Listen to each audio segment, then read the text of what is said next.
오늘도 삶의 자리에서 예배하는 여러분들을 축복합니다. 계속해서 온라인으로 예배합니다. 교회 집합 금지 명령이요, 10월 11일까지 또다시 연장되었습니다. 일단 다음 주까지는 온라인으로 예배할 수밖에 없는 상황입니다. 상황이 좋지 않네요. 그러나 하나님께서는요, 어디에서나 존재하십니다. 온라인에도 역시 존재하고 계세요. 지금도 저희와 함께 하십니다. 그 믿음으로 더욱 하나님을 바라보며 예배하도록 하겠습니다. 오늘은 성령 강림 후 18번째 주일이며 10월 첫 번째 주일입니다.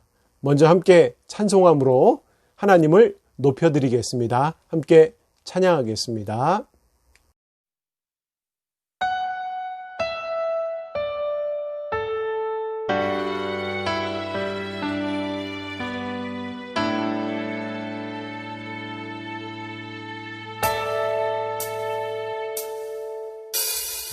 무엇과도 주님을 바꾸지 않으리. 다른 어떤 은혜 구하지 않으리. 오직 주님만이 내 삶의 도움이시니 주의 얼굴 보기 원합니다.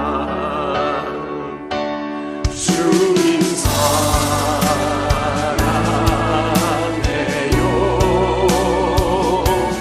온 마음과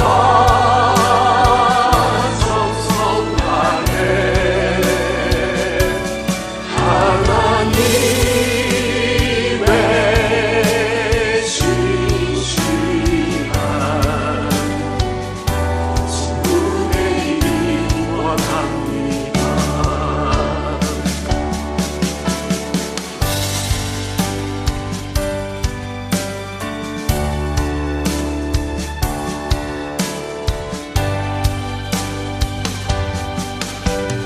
무엇과도 주님을 바꾸지 않으리.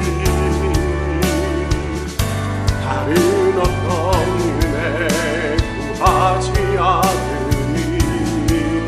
오직 주님만이 내 삶의 도움이시니 주의 얼굴 보기 원합니다.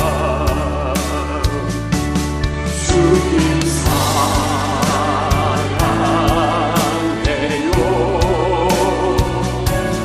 온 마음과 정성 다해 하나님의 신실한 친구 되기 원합니다.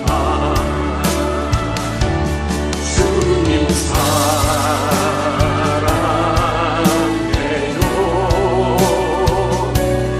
온 마음과 정성 다해 하나님의 신실한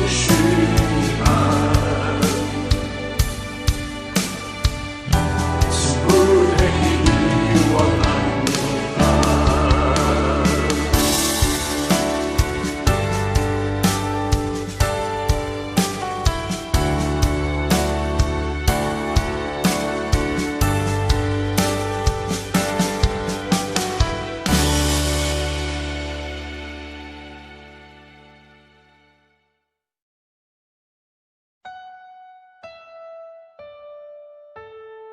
저희를 구원의 자리로 옮겨주신 하나님의 크신 은총을 찬양합니다.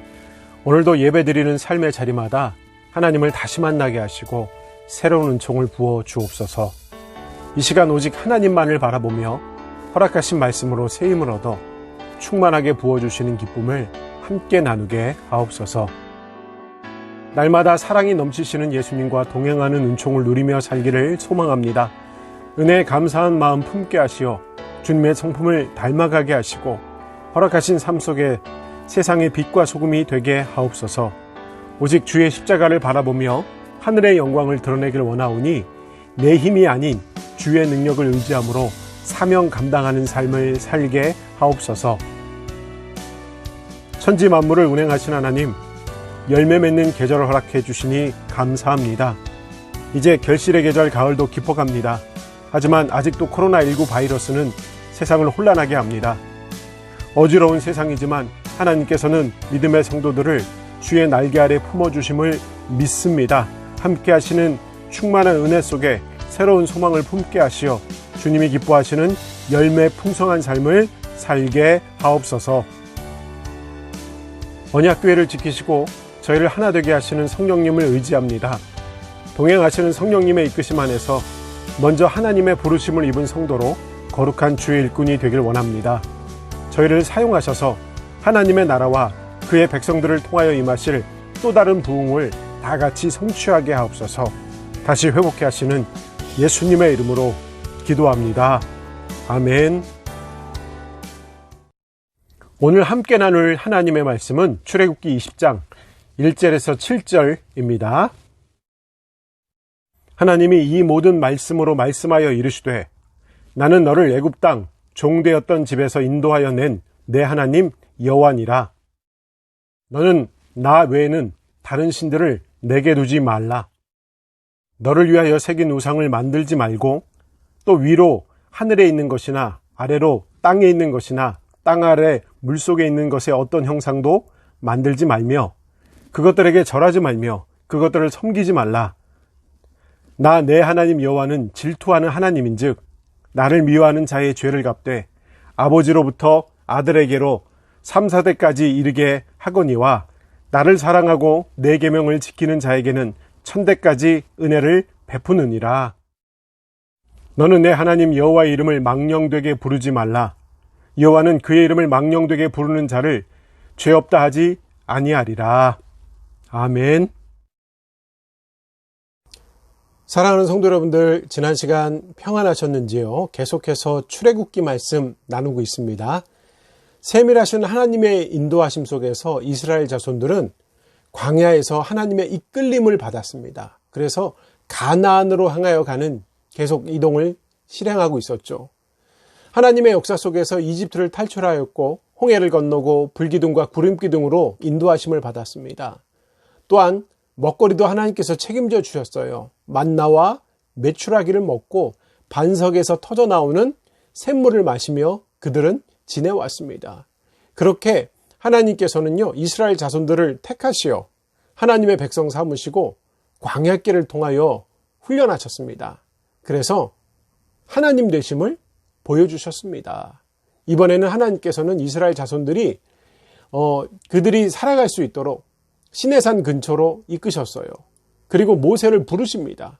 그리고 하나님의 백성으로 마땅히 해야 할 일이 무엇인지를 알려주시기 시작했어요. 그렇게 알려주기 시작한 내용을 정리한 것이 바로 10계명입니다. 그 10계명은요, 하나님을 잘 섬기고 또 이웃을 잘 섬기는 내용으로 구성되어 있습니다. 바로 하나님의 백성으로 잘 살기 위한 삶의 기본을 알려주신 거예요. 그 10계명 중 첫 번째, 두 번째, 세 번째 계명을 오늘 함께 나누고자 합니다. 오늘 본문 출애굽기 20장 1절에서 2절 말씀입니다. 함께 읽겠습니다. 하나님이 이 모든 말씀으로 말씀하여 이르시되 나는 너를 애굽 땅 종되었던 집에서 인도하여 낸 내 하나님 여호와니라. 하나님께서는요, 본문 말씀에서 스스로 누구이신지를 다시 확인하고 계세요. 2절 말씀에 기록하기를 나는 너를 애굽 땅 종되었던 집에서 인도하여 낸 내 하나님 여호와니라면서 내가 누구인지를 다시 한번 확인하고 가세요. 나는 이스라엘 자손을 인도해낸 하나님, 노예의 삶에서 해방시키신 하나님이심을 반복하고 계세요. 이전에 저희가 나눈 말씀이 있는데 아브라함에 대한 말씀도 나눴고 이삭에 대한 말씀도 나눴고 이어서 야곱에 대한 말씀도 나눈 적이 있습니다. 야곱은 하나님으로부터 새로운 이름을 받게 되는데 바로 이스라엘이라는 이름으로 개명됩니다. 그리고 야곱과 그의 가족들은 그의 아들 요셉이 이집트의 총리로 있었을 당시에 흉년을 피하여 이주하게 되죠. 그 당시의 숫자가 70명이라고 이야기합니다. 아들 손자 다 합쳐서 70명이라고 이야기하는데 이집트에서 430년을 살게 됩니다. 430년을 살고 되니까 이 야곱의 후손, 즉 이스라엘 자손들의 숫자가 하나의 민족급으로 성장하게 되었어요. 그 숫자가 많아짐으로 인하여 이집트 황제였던 파라오는 이스라엘 자손들, 즉 히브리 백성들을 탄압하기 시작합니다. 그리고 430년이라는 시간은 많은 것을 변질되게 했어요. 먼저 그들이 하나님의 백성임을, 하나님께 택함받은 자손임을 그것을 잊어버렸어요. 그런 믿음을 하나도 남김없이 다 사라져버렸습니다. 이집트의 문명 속에서 변해갔어요. 이집트는 아프리카 북동쪽에 위치하고 있습니다.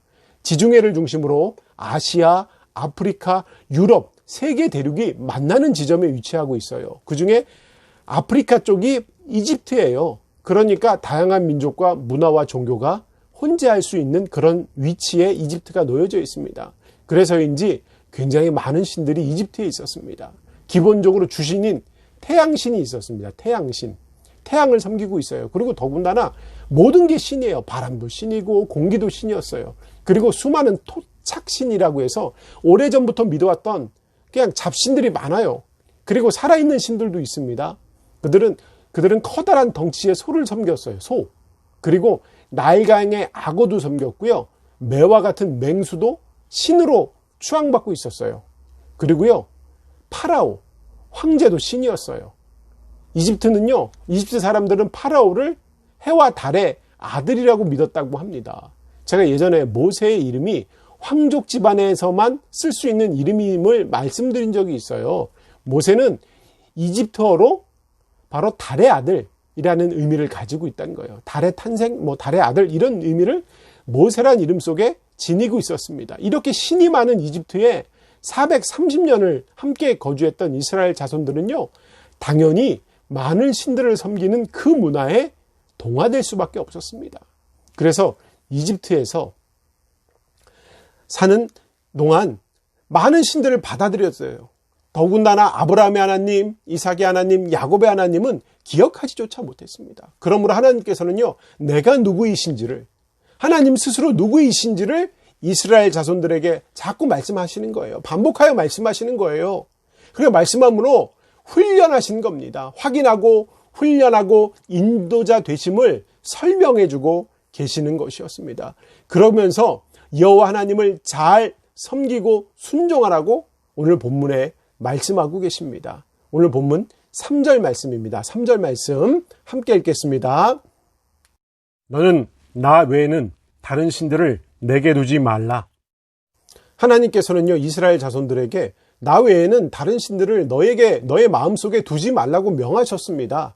이 명령은 10계명의 첫 번째 계명이에요. 하나님의 백성으로 택함받은 자들에게 경배해야 할 대상은 오직 여호와 하나님 한 분만임을 선언하는 그런 말씀이 됩니다. 그리고 이 말씀은 이집트 땅에서 이스라엘 자손들이 그동안 섬겨왔던 많은 잡신들, 태양신 다 버리라는 말씀이에요. 그것이 해건 달이건 토착신들이건 짐승들이건 파라오건 다 버리고 오로지 한 분이신 하나님만을 섬기라는 말씀입니다. 하나님의 백성으로 살기 위해서는 그래야 됩니다. 다 버려야 합니다. 다 버리고 하나님만을 섬기라고, 그러면서 하나님의 인도하심만을 받으라는 말씀입니다. 그것이 하나님께서 이스라엘 자손들을 이집트에서 탈출하게 하신 이유가 됩니다. 그렇게 하나님의 백성으로만 살기 위해서 하나님께서 이스라엘 자손들을 택하신 거예요. 하나님을 섬기며 다른 신이나 우상을 섬기는 건 사실 어려워요. 불가능합니다. 두 개의 신을 섬기는 것은 사실 하나님을 섬기면서는 불가능해요. 그리고 하나님을 섬기면서 다른 것을 더 사랑하는 것도 불가능합니다. 예수님도 이런 위험성을 경고하셨는데 마태복음 6장에 기록하기를 한 사람이 두 주인을 섬기지 못할 것이니 혹 이를 미워하고 저를 사랑하거나 혹 이를 중히 여기고 저를 경히 여김이라. 너희가 하나님과 재물을 겸하여 섬기지 못하느니라. 이렇게 하나님의 섬김에 대해서 말씀을 예수님께서도 하셨다는 겁니다. 둘을 섬길 수가 없다는 거예요. 그렇게 다른 신을 두지 말라고 하시면서 또한 우상을 만들지 말라고 경고하세요. 오늘 본문 4절, 5절, 6절, 3절 말씀입니다. 3절 말씀 함께 읽겠습니다. 너를 위하여 새긴 우상을 만들지 말고 또 위로 하늘에 있는 것이나 아래로 땅에 있는 것이나 땅 아래 물속에 있는 것의 어떤 형상도 만들지 말며 그것들에게 절하지 말며 그것들을 섬기지 말라. 나 내 하나님 여호와는 질투하는 하나님인즉 나를 미워하는 자의 죄를 갚되 아버지로부터 아들에게로 3, 4대까지 이르게 하거니와 나를 사랑하고 내 계명을 지키는 자에게는 1000대까지 은혜를 베푸느니라. 하나님께서는요, 두 번째 계명을 내려주십니다. 그런데 내용을 보면 첫 번째 계명과 크게 다르지 않아요. 우상을 만들지 말라는 말씀은 하나님을 잘 섬기라는 계명입니다. 그렇지만 첫 번째 말씀은 누구를 섬겨야 하는가에 대한 계명이라면 두 번째 계명은 우상을 섬기지 말라는 말씀은 어떻게 하나님을 어떻게 경배해야 하는가에 대한 말씀이에요. 그리고 이집트 땅에서 섬겨왔던 모든 것을 다 버리라는 말씀이기도 해요. 그래서 4절 말씀에 우상을 만들지도 말고 형상을 만들지도 말라라고 강력하게 권고하신 겁니다. 하나님께서는요, 인간들에게 형상을 만들지 말라고 했는데 그 이유는 항상 그 자체가 섬김의 대상이 되었기 때문이에요. 제가 종종 말씀드린 말씀입니다만 말씀을 전하는 목사를 바라보지 말고 또 목사가 설명하는 하나님 나라를 온전히 바라봐라, 이렇게 말씀드렸습니다. 사람을 바라보지 말고 말씀의 진리를 파악하란 말이죠. 제가 그렇게 전하는 이유가 뭐냐면 목사가 섬김의 대상이 되면 안 됩니다. 하나님을 섬겨야지요. 물론 목사를 인간적으로 존경할 수 있어요. 그렇잖아요. 인간적으로 존경할 수 있습니다. 그리고 성직자를 통하여서 또 교회를 통하여서 서로 교통하면서 친교 나눌 수 있습니다. 그리고 목회자를 통하여 위로받고요, 회복도 경험합니다. 하지만 목사를 무슨 재림 예수님 정도로 판단하고 섬겨서는 안 돼요. 성직자를 재림 예수님급으로 섬기는 것은요, 바로 우상을 섬기는 것과 다르지 않아요. 하나님을 바로 섬기는 모습이 아닙니다. 민수기 21장에 기록하기를 이집트를 탈출하여서 광야에서 생활하는 이스라엘 자손들에게 하나님께서 독사에 물린 사람들을 구원하시기 위하여 모세에게 놋뱀을 들게 하신 사건이 있어요. 누구든지 놋뱀을 바라보는 자들은 살게 되었습니다. 순종하여 그 놋뱀을 바라보는 사람들은 구원받게 되었던 사건이 민수기에 기록되어 있는데, 그런데 문제가 뭐냐면 이스라엘 자손들은요, 놋뱀을 허락하신 하나님을 기억하지 못하고 그 놋뱀을 섬기기 시작해서, 그러니까 놋뱀, 그러니까 우상을 섬기기 시작했다는 거예요. 얼마나 어리석은 모습인가요? 하나님께서 본문에서 형상을 만들지 말라고 하신 이유도 마찬가지라고 믿습니다. 형상이란 하나님을 담기 위한 하나의 틀인데, 하나님을 알기 위해서 틀로서 하나님에게 사람들은 형상을 만들어서 하나님을 설명해요. 그런데 그 틀이 하나님이 된다는 거예요. 그리고요, 분명한 것은 하나님께서는 인간이 만든 그 어떤 이미지나 형상인의 그 틀 안에 붙들려 계신 분이 아니에요. 하나님은 위대하신 하나님이시기 때문에 그 틀 안에 갇혀 계시지가 않습니다. 물론 저희가 하나님을 고백할 때 다양한 단어로 하나님을 표현할 수가 있어요. 창조주 하나님, 아버지 하나님, 사랑의 하나님, 구원자 하나님, 치료자 하나님, 인도자 하나님, 채워주신 하나님, 또 회복해 주신 하나님, 위로하시는 하나님, 다양한 말로 하나님을 설명하고 하나님에 대한 고백을 드릴 수 있지만 모든 표현은 하나님의 극히 일부분에 지나지 않는다는 거예요. 저와 여러분들은 부족한 인간입니다. 하나님을 아주 부분적으로만 알 수 있는 그런 존재들입니다. 그러므로 섣불리 판단하지 말아야 합니다. 하나님을 단정하지 말아야 합니다. 잘못된 형상으로 하나님을 가두지 말아야 합니다. 그렇게 사시기 바랍니다. 하나님 말씀 기억하시고 잘 살아가고 잘 믿어야 합니다. 이제 세 번째 계명으로 넘어갑니다. 오늘 본문 7절 말씀입니다. 7절 말씀 함께 읽겠습니다. 너는 내 하나님 여호와의 이름을 망령되게 부르지 말라. 여호와는 그의 이름을 망령되게 부르는 자를 죄 없다 하지 아니하리라. 아멘. 7절 말씀은 하나님의 이름과 관련된 직접적인 명령입니다. 여호와의 이름을 망령되게 부르지 말라라고 하셔요. 본문의 망령되다는 사전적 의미로 이치에 맞지 않고 허황하거나 주책 없다는 의미입니다. 그러니까 우리나라 의미예요. 근데 원어적 의미로 이 단어를 살펴보면 좀 달라요. 비어있는 상태, 실체가 없는 상태를 지칭합니다. 그런데 이 단어가 히브리어에서는요, 우상이란 의미로도 사용되어져요. 우상이란 의미. 그러니까 망령됨이 헛된 것을 쫓는, 즉 우상을 섬기는 것과 다름이 없음을 의미한다는 거예요. 그러므로 이 말씀은 단순히 하나님을 어떻게 부르느냐 문제가 아니에요. 그러니까 호칭의 문제가 아니라 하나님 이름은 하나님 자신을 어떻게 드러내시는가, 하나님이 어떻게 자신을 표현하고 계시는가와 관련되어 있습니다. 그러므로 하나님의 거룩, 하나님의 영광, 하나님의 명성, 이런 것들이 모두 관련되어 있는 거예요. 그러므로 7절 후반부에서 여호와의 그의 이름을 망령되게 부르는 자를 죄 없다 하지 아니하리라고 기록되어 있어요. 망령되게 부르는 것은 죄악이다, 죄악이다, 이 말씀을 강하게 표현한 겁니다. 그러므로 여러분들 하나님 이름을 잘 부르고 잘 섬겨야 합니다. 함께 예배하는 성도 여러분들, 오늘 본문에서 10계명 중 앞선 3개의 계명을 다뤘습니다. 3개의 계명 모두 하나님과 관련된 계명이에요. 그러니까 신앙의 시작은요, 하나님으로부터 시작돼요. 당연히 기본입니다. 하나님을 어떻게 믿고 하나님만을 어떻게 잘 섬기는가가 신앙의 기본이에요. 하나님을 잘 섬기는 하나님의 영광을 구하는 삶이 바로 믿음의 기본인 겁니다. 그리고요, 하나님을 잘 섬기는 삶은요, 정말로 복받는 삶이에요. 하늘의 복을 누리는 삶이라는 겁니다. 예수님께서도 마태복음 6장에서 이렇게 말씀하셨습니다. 그런즉 너희는 먼저 그의 나라와 그의 의를 구하라. 그리하면 이 모든 것을 너희에게 더하시리라. 이렇게 기록되어 있죠. 하나님 나라와 그 일을 구하는 삶은 은총을 받는 삶, 그것을 예수님께서도 이렇게 강조하여 말씀하셨어요. 그런데 10계명을 우리가 잘 지키며 살아야 되는데 10계명 지키는 것이 쉬울까요? 다들 하나님 잘 믿을 수 있고 이웃 잘 섬길 수 있다고 판단하실 수도 있습니다. 그런데 하나님의 계명을 잘 지키는 것이 결단코 쉽지가 않습니다.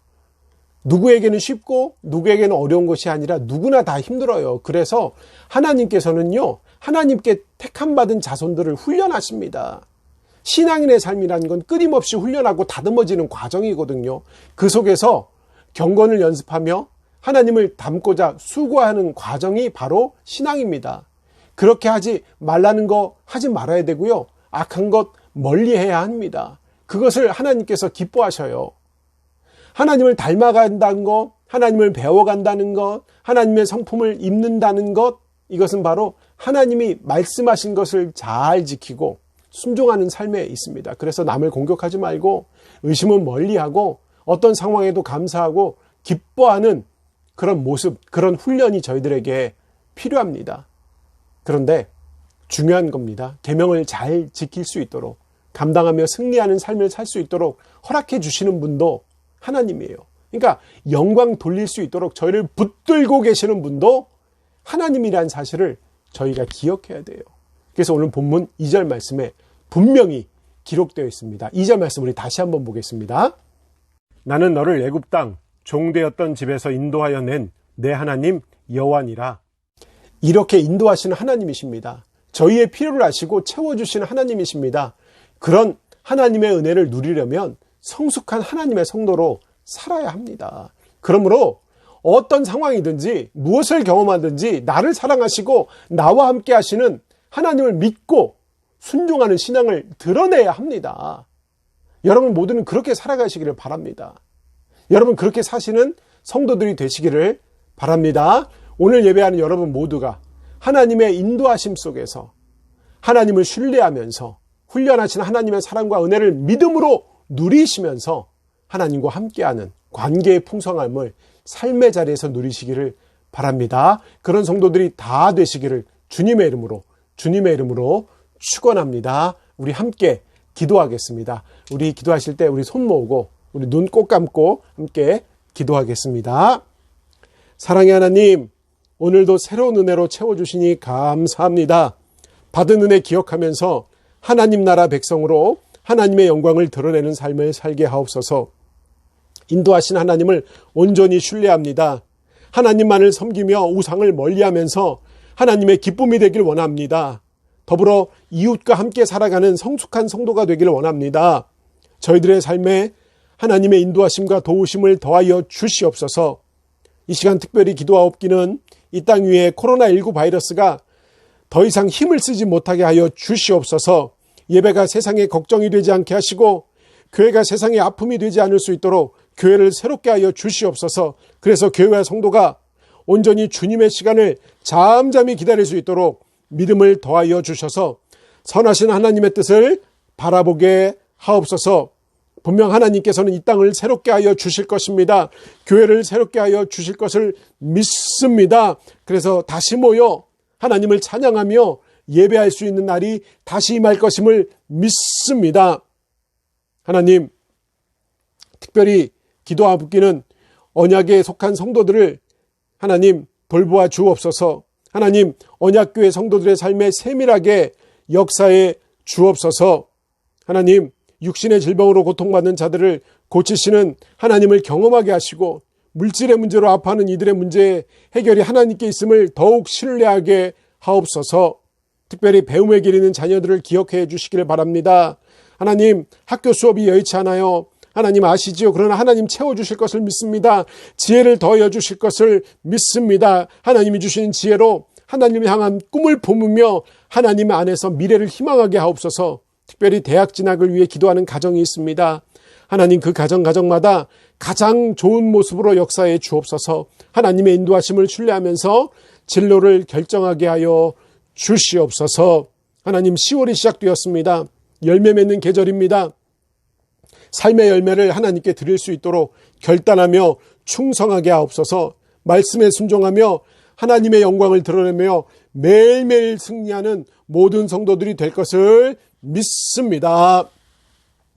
이제는 우리 주 예수 그리스도의 은혜와 하나님 아버지의 원하신 사랑과 성령님의 교통하심이 지금 예배하는 모든 이들에게 영원히 임하기를 간절히 축원하옵나이다.